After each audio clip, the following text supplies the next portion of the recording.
Okay, welcome to the acid-base titrations and pH presentation. This will be part one of only two parts for this particular chapter, which is chapter 15 in your text. In section 1 of chapter 15, we would want to be able to do these objectives, describe and understand what is called the self-ionization of water. We want to be able to define the concept of pH and give the pH of neutral solutions at 25 degrees Celsius because it is temperature dependent. Explain and understand the use of the pH scale, which a lot of us can probably already do. And then given concentrations, those square brackets mean concentrations, given concentrations of either hydronium or hydroxide, use that information to be able to find pH, or given the pH, find the hydronium or the hydroxide ion concentration. Okay, so hydronium and hydroxide. Basically, water, just pure water, H2O, should not conduct any electricity at all. There should be no measurable electrical current, no matter how slight, because there are no ions present. But very, very careful electrical conductivity studies have shown that even in pure water, as absolutely pure as we can make it or find it, that it will conduct a very mild electrical current. And the only explanation for that, or the explanation that makes the best sense and has been tested to be true, is that water can undergo spontaneous self-ionization, where two water molecules, upon collision, may actually end up transferring a proton between one water molecule and another purely by random chance. And that would then form two molecules, two ions, one hydronium ion and one hydroxide ion. And you can see the image there as well for the self-ionization. Now, this would actually then explain the conductivity of water. There would not be very many of these. It would be a very, very low percentage of hydronium and hydroxide, especially compared with all the water molecules that are not ionized. And it explains how water could actually, in some respects, act as an acid or a base. Moving on. Hydronium and hydroxide. So repeated again is the self-ionization of water and in diagram form. And what has been found is that if you take pure water and you do careful experimentations with it, we can establish that the hydronium ion concentration in water is found to be at a ratio of 1 times 10 to the negative 7th molar. Very, very, very small number indeed. So it's very incredibly weakly, percentage of hydronium. So at a 1-to-1 ratio, because for every one hydronium you're making one hydroxide, it's the exact same concentration. No other way around that. So it turns out that because these concentrations are fixed in pure water, that we can actually then create a constant out of these to describe the self-ionization of water in a single number instead of two numbers. And what has been found is that if we take the hydronium ion concentration, I believe my pen is now activated, the hydronium ion concentration and multiply it by the hydroxide ion concentration, we get a fixed constant number that is now called, or that has been called for a long time now, the self-ionization constant of water, or Kw, capital K, or subscript W. And these are inversely related because Kw being a constant, think about it, if that has to be a constant, if hydronium concentration goes up, hydroxide ion concentration must respond by going down in order for the product to equal a constant. And this is experimentally true. Or if hydronium ion concentration decreases, if hydronium ion concentration decreases, hydroxide ion concentration will increase in order to again match that constant. Now we are simply mathematically describing what actually happens in solutions. It's not because we have this really cool, nice math equation that nature has to follow it. It describes nature. So in numerical form here, if we take the hydronium and the hydroxide ion concentrations, and they're equal in pure water, so 1 times 10 to the negative 7th each, what we get is a constant of 1 times 10 to the negative 14th. Now, I have either seen this with units of molarity squared, and then the units would have to work out to back calculate, or no units at all. And I often see that as well, where they just drop the units and use the value itself. So therefore, down here, the Kw value is going to be equal then 1 times 10 to the negative 14th. Now, although concentration, these square brackets always indicate concentration, although concentration and Kw can change with temperature, it will be assumed to be constant for the normal range of room temperatures. So we will stick with this number here under all circumstances for the purposes of what we are doing. If you become a chemist, you'll worry about when this changes. We don't have to. Okay, what about neutral, acid, and base solutions? So any solution where the hydronium and the hydroxide ion concentrations equal, we would say that solution to be neutral. And many of you are aware that on the pH scale, 7, right in the middle, is exactly neutral. Any solution where the hydronium ion concentration is greater than the hydroxide ion concentration is then said to be acidic. So neutral here, acidic here, because hydronium is going to be greater than 1 times 10 to the negative 7. And remember, that's like 1 times 10 to the negative 6, negative 5, approaching 1. So any solution then, contrasting that, where the hydronium is less than the hydroxide, we will call that solution basic, and the hydronium ion concentration will be less than 1 times 10 to the negative 7th molar. So now we could actually then talk about how hydroxides, because we know how hydronium is going to work, hydroxides would be the same conversation except in reverse, considering acidity and basicity. Just literally the same conversation.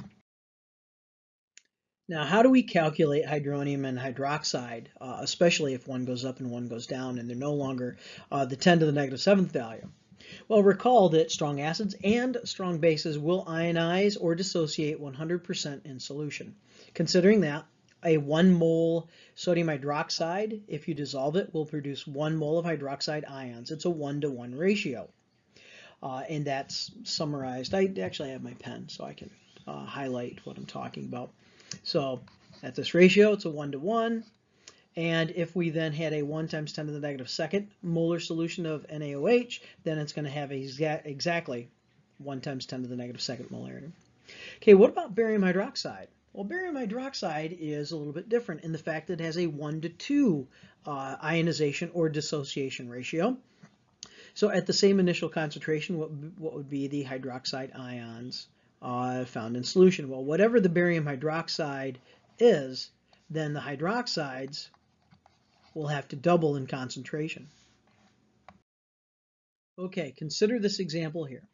So here I have a barium hydroxide initial concentration of 1.0 times 10 to the negative 2nd molar as I put it in as a solid to dissolve it. When I dissolve it, what do I get? Well, in solution, I will have 1.0 times 10 to the negative 2nd molar barium ions that are floating around in solution. But what do I have of the hydroxides?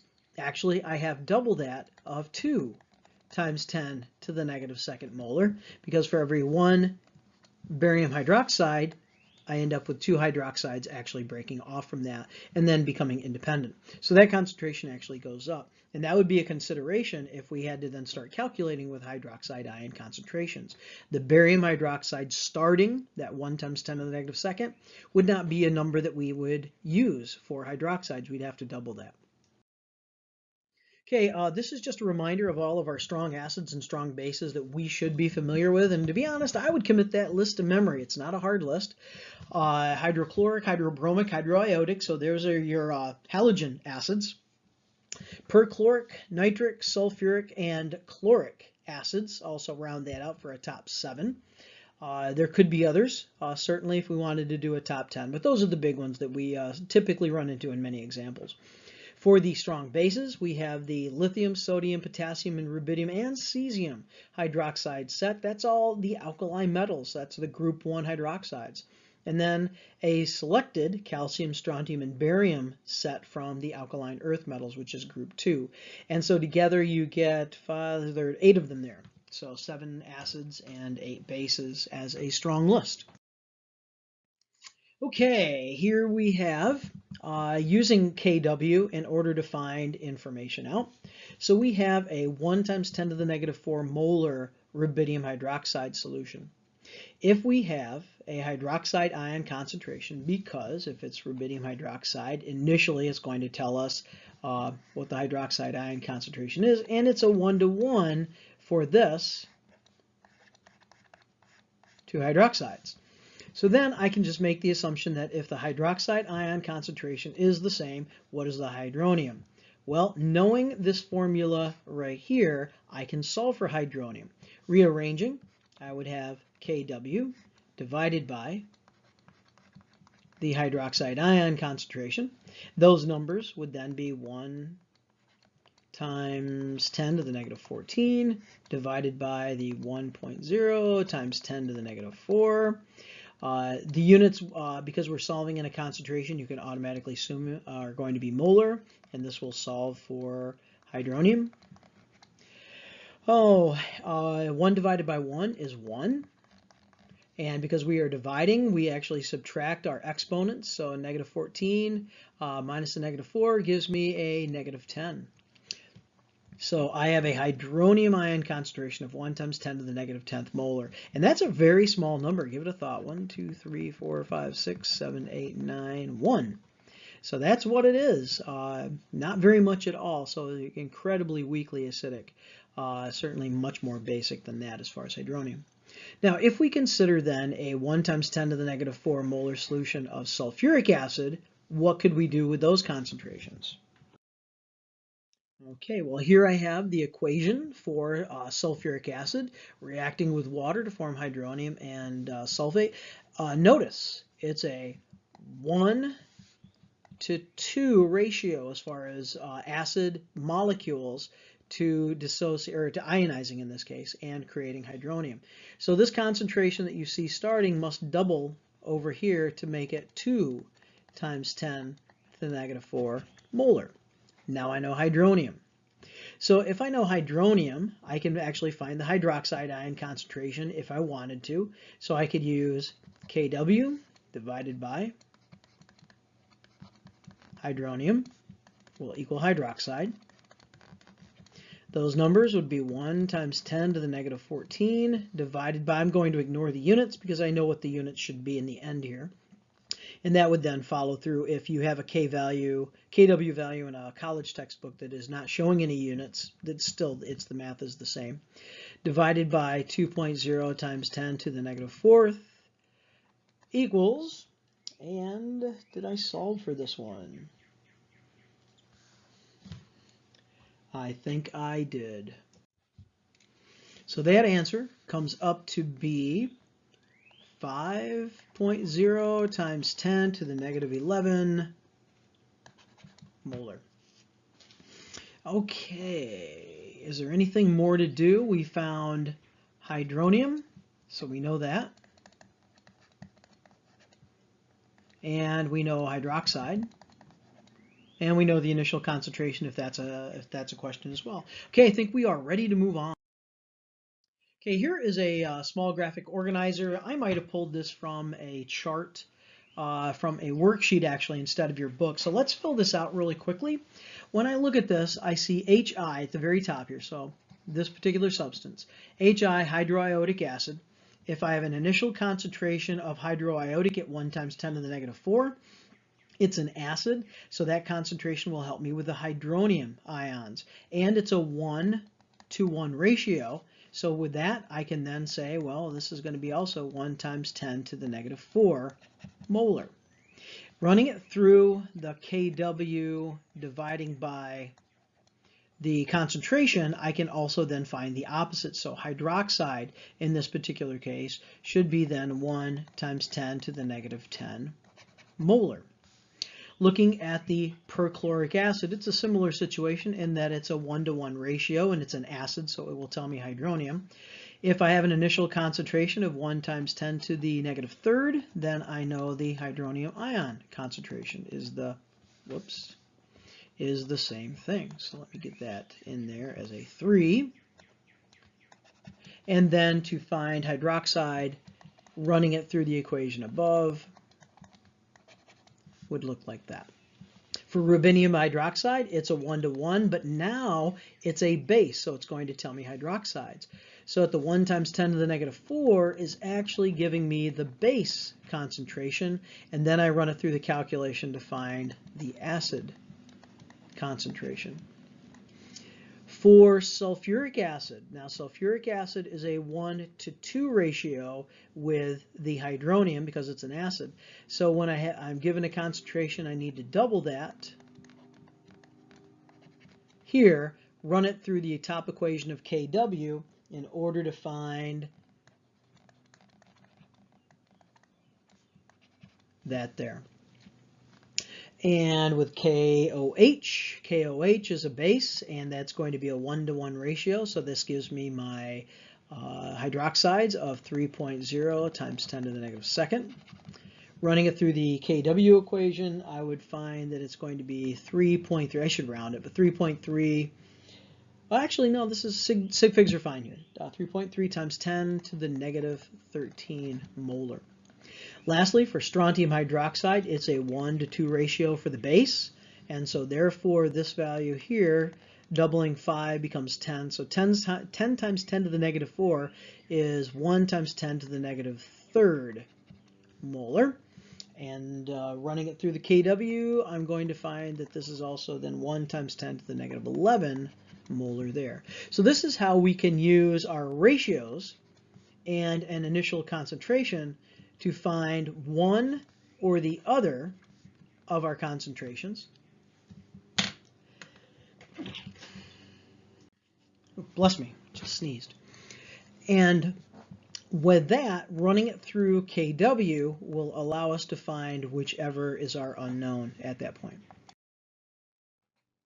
Okay, let's look at the pH scale momentarily.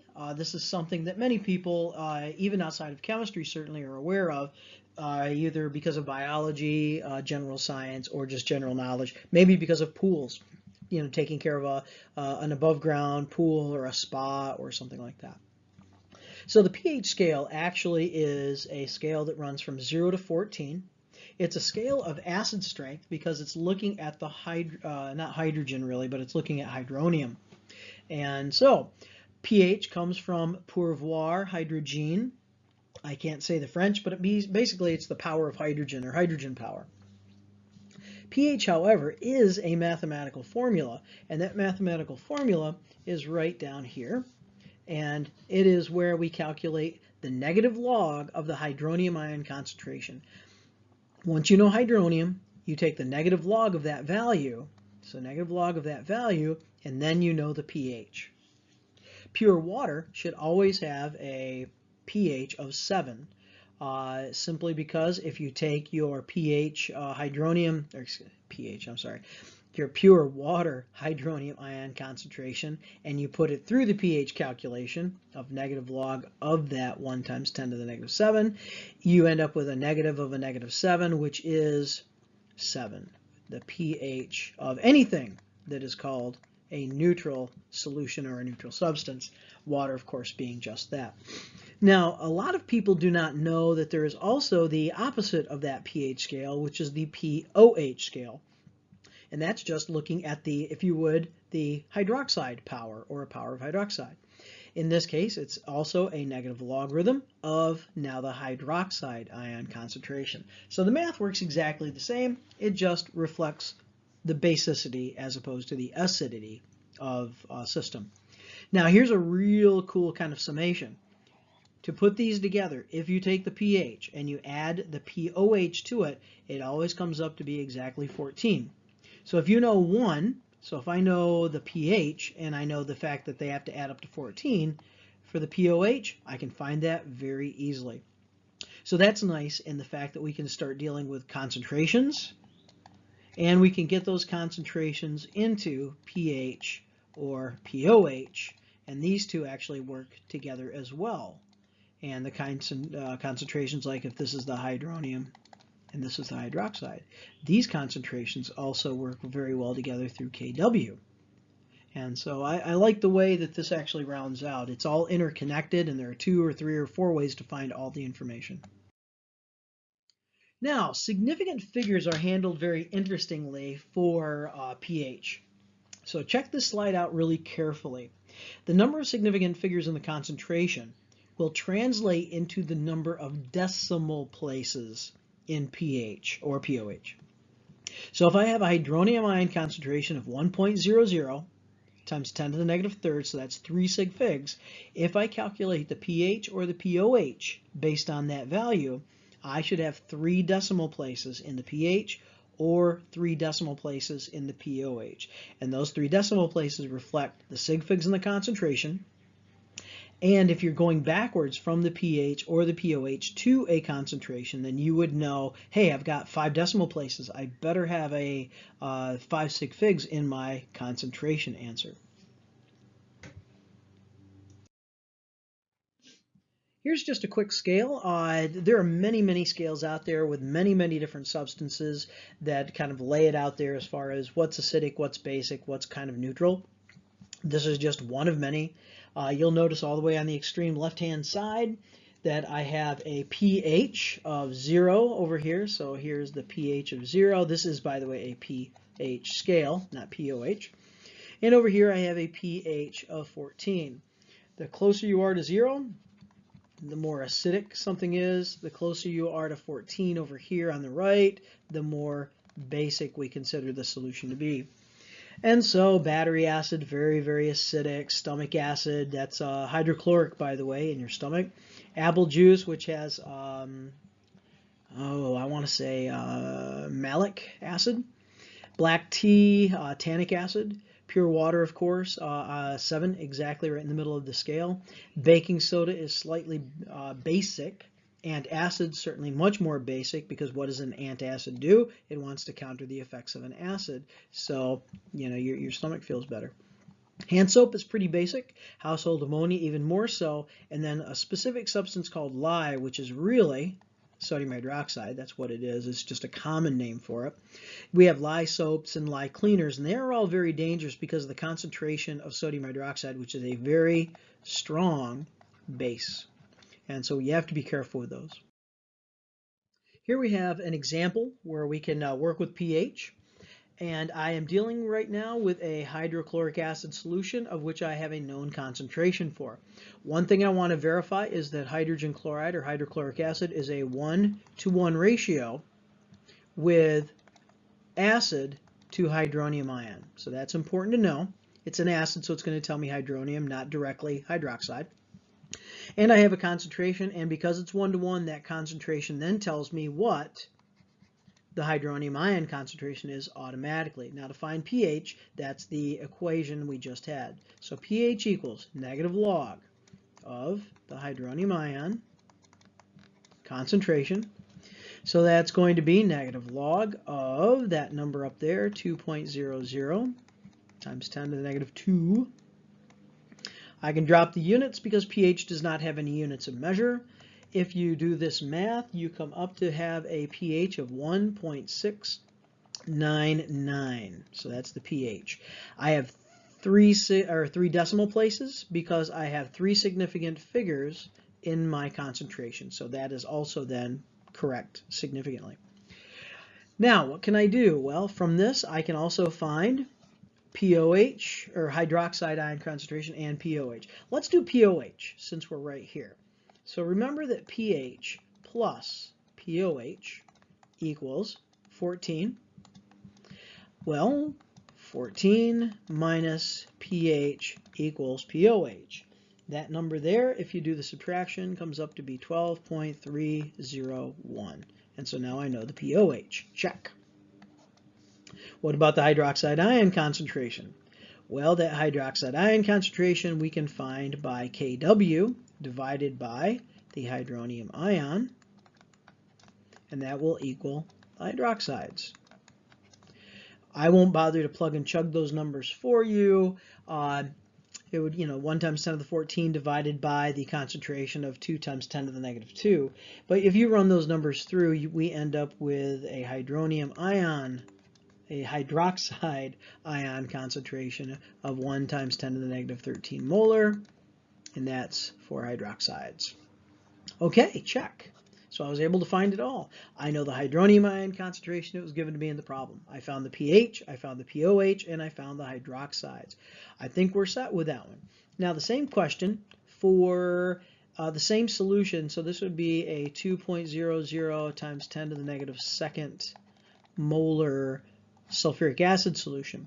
Well, for that, I do know that I do not have a slide set up to solve for that. So let me go ahead and just erase this, and I'm sorry it's a little bit time consuming here, but it will help us out. So there we go, it's a little bit better. All right, so what we're going to do is we're going to use that information and we're going to go ahead and we're going to find what we need to. Okay, there, they don't have any undo buttons or cover up buttons.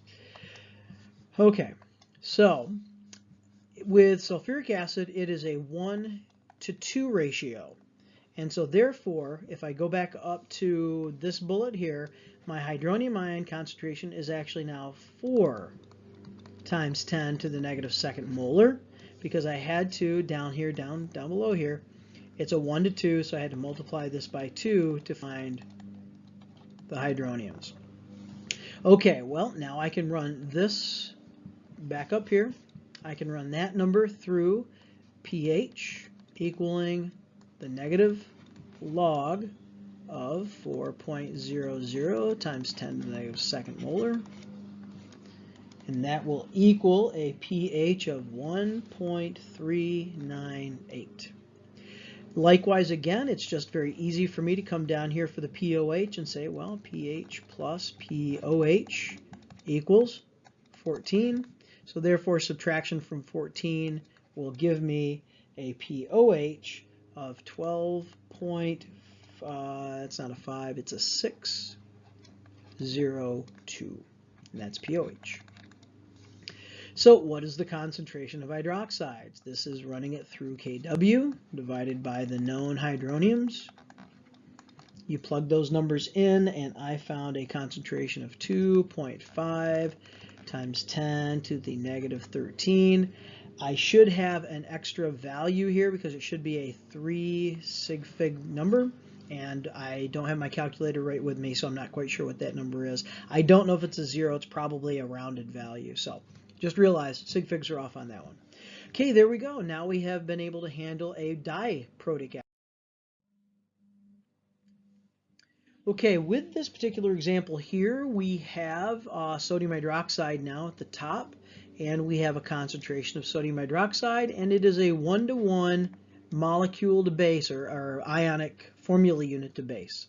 So if you know the concentration of the substance, then you know the concentration of the hydroxide. And so that would be also 1 times 10 to the negative third molar for hydroxides. Find hydroxide, or use hydroxide to find hydronium, so that's running it through the Kw value. You do that, and then we should find it is going to be 1 times 10 to the negative 11 molar, and this is for hydronium. Then if we want to use the hydronium in order to find the pH, negative log, that number right there, and we will find that it has a pH of 11, which is very basic, and we would expect it with the sodium hydroxide solution. And we could also find pOH if we wanted to now. So from here, we could find the pOH to equal 3. And of course, the lower the number on the pOH scale, the more basic it is, because they're obviously opposites each other. And down here is just simply talking about the pathway that we took in order to find all those answers that we just worked together. So from pH to hydronium to hydroxide and hydroxide, what do we know? So this is kind of a little bit of a summary now. So let's check this out. This is a good slide here to kind of bring it all together. How does this math all work?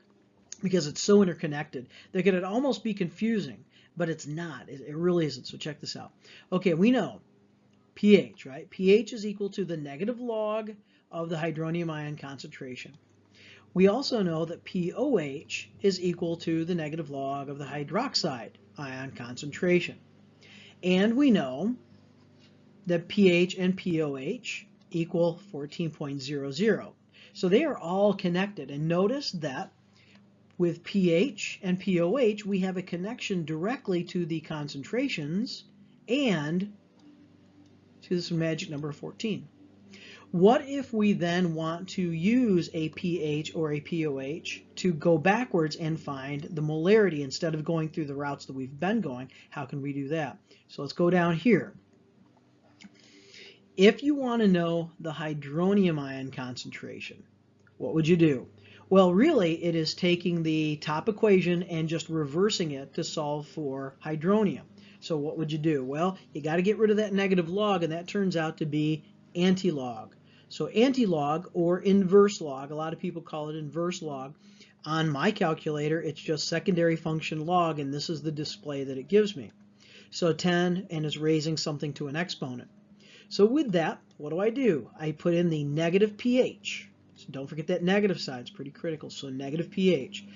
Anti-log, inverse log of the negative pH, enter, and the answer will solve in molarity, and you will then know the hydronium ion concentration. Same thing works for hydroxide ion concentration. If you know the pOH, do the inverse log of the negative pOH, and this will solve in molarity for your hydroxides. Okay, so example, given a pH of 4, what is the hydronium ion concentration? Well, let's come back up here. I got a big space up here in the upper right hand corner, so let's use that. So I have a pH of 4. What can I do with that? Technically it's 4.0. I want to know the hydronium ion concentration, so hydronium ion concentration equals inverse log, so that's going to be my, on the calculator, 10 to the power, of the negative 4.0 equals. Well, I, for some reason, did not do that, but I have a calculator here, so let me calculate it quickly. And that answer comes up to be 1.0 times 10 to the negative 4 molar, and this is for hydronium. And let's see, one decimal place actually would give me 1 sigfig, so that 0 shouldn't be there. So actually it should be 1 times 10 to the negative 4. So sigfig wise, that's the way you've got to go. You know, we could actually find other information. So let's just springboard off of this example and keep on going. If I want to then know pOH, right? pOH is just the 14 minus the 4. And so that comes up to be 10.0. So that's important to have. And if I want to know the hydroxide ion concentration, then it's simply going to equal the inverse log of the negative pOH. That would be then inverse log of negative 10. And that will equal 1 times 10 to the negative 10th. And that will be hydroxide. Units of measure are molarity because it's a concentration. So what do I know? I know pH. I know pOH. I know hydronium. And I know hydroxide. And I did not actually use kW. Yeah, it's a known value, it's a constant, but I didn't even have to use kW because I have now a different way that I can solve for this. Okay, so you could go into your book and try practice problems A through E, which is spread out through chapter 15, section 1. And the answers are most likely in one of your appendices. Now, this is a graphic organizer I created some years ago just to show the relationship between all of these. This I will have as a handout in your Google Classroom if you want it. Otherwise, you can just write it down. It's pretty easy. So on the top here, this line is simply showing the relationship of concentrations to the kW value. The bottom line is simply showing how pH and pOH add up to 14. Well, how do you go between them? If you know, let's go back to the top here. If you know hydronium, then what you can do is go through the negative log of the hydronium ion concentration, and then that will get you down to pH. If you know the pH, you can then go through the inverse or anti-log, and that will get you back up to the concentration. The same exact math works for pOH. And so if I know hydronium ion or hydroxide ions, I can find pOH. If I know pOH, I can find hydroxide ions. This actually still works for Kw and 14. And so Kw, if you patch that through the negative log of Kw, you get 14. If you take 14 and you do the inverse log of it, you get the Kw value again. So it's really neat how all of these things are actually related together. And this is, to me, a very good graphic organizer that will actually show you how these things are related mathematically. And the fact is that there are many ways to get there. By knowing one value, there's 4 different ways it seems to find the other values. So this is the next to last slide. So let's see where this goes from here. And it tells me that section 2 will be coming up next, determining pH and titrations, and this would be as much experimentally as it would be just on paper like what we have been doing. Okay, well, thank you very much. Look for any ungraded or graded work on chapter 15 and also the section 2 presentation.